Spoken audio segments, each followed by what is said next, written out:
एक मारवाड़ी था, उसको घूमने का बड़ा शौक था। अब वो घूमते घूमते एक ऐसे राज्य में चला गया जहां पर क्या था, हर 5 साल में राजा चुना जाता था, पर चुनाव का तरीका अनोखा था। एक हाथी आता, सूंड में माला लेकर, और सबके बीच घूमता था। जिसके गले में वो माला डाल देता वही राजा बनता था। अब क्या हुआ, हाथी आया माला लेकर, थोड़ी देर इधर उधर देखा और जाकर माला इस मारवाड़ी के गले में डाल दी। मारवाड़ी हैरान, अरे भाई, मैं तो घूमने वाला आदमी हूं, ये कहां फंसा दिया। खैर, उसे राजा बना दिया गया, सिंहासन पर बिठाया गया। राजपुरोहित आया, तिलक करते हुए शर्तें सुनाने लगा।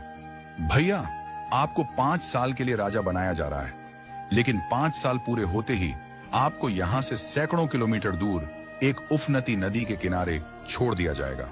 उस नदी में घड़ियाल हैं, मगरमच्छ हैं, जिनकी वजह से आप नदी पार नहीं कर सकते।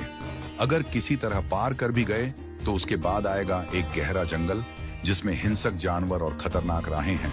वहां आप जानो और आपकी किस्मत। अब तक जो भी राजा बना था उसे मालूम था कि 5 साल बाद मरना तय है, तो वह 5 साल बस ऐश करता था, भोग विलास, मजा, तामझाम।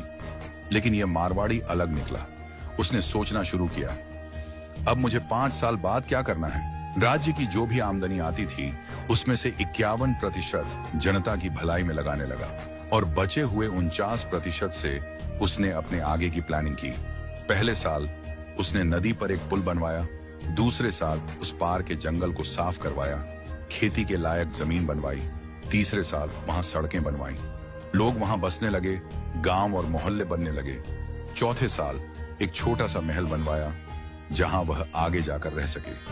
5वें साल अपने जीवन भर का खर्च, जरूरी चीजें, अनाज, सब कुछ वहां स्टोर करवा दिया। अब 5 साल पूरे हो गए। परंपरा के अनुसार लोग उसे ढोल नगाड़ों के साथ विदा करने आए। लोगों की आंखों में आंसू थे। कहने लगे, ऐसा राजा हमने पहले कभी नहीं देखा। वो राजा था मारवाड़ी, शांत मुस्कान के साथ सबको प्रणाम किया और उस पुल पर चढ़ गया जो उसने खुद बनवाया था। लोग अवाक रह गए। हजारों राजा आए गए, मारे गए, लेकिन ये पहला राजा था जो भवसागर को पार कर गया। कथा का संदेश, हम सभी इस धरती पर सीमित समय के लिए आए हैं। ये जीवन 5 सालों की तरह है।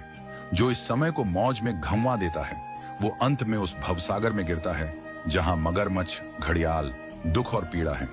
लेकिन जो जीवन का उपयोग अच्छे कर्मों, जनसेवा और प्रार्थना में करता है वो इस जीवन से परे उस पार पहुंच जाता है। तो आज ही से भवसागर पार करने के लिए अपना पुल बनाना शुरू कीजिए, ताकि जब आपका कार्यकाल समाप्त हो तो आपको भी सीधे ठाकुर जी के पास बैकुंठ में वास मिले और आपके अच्छे कर्मों की वजह से आपको हमेशा के लिए याद रखा जाए।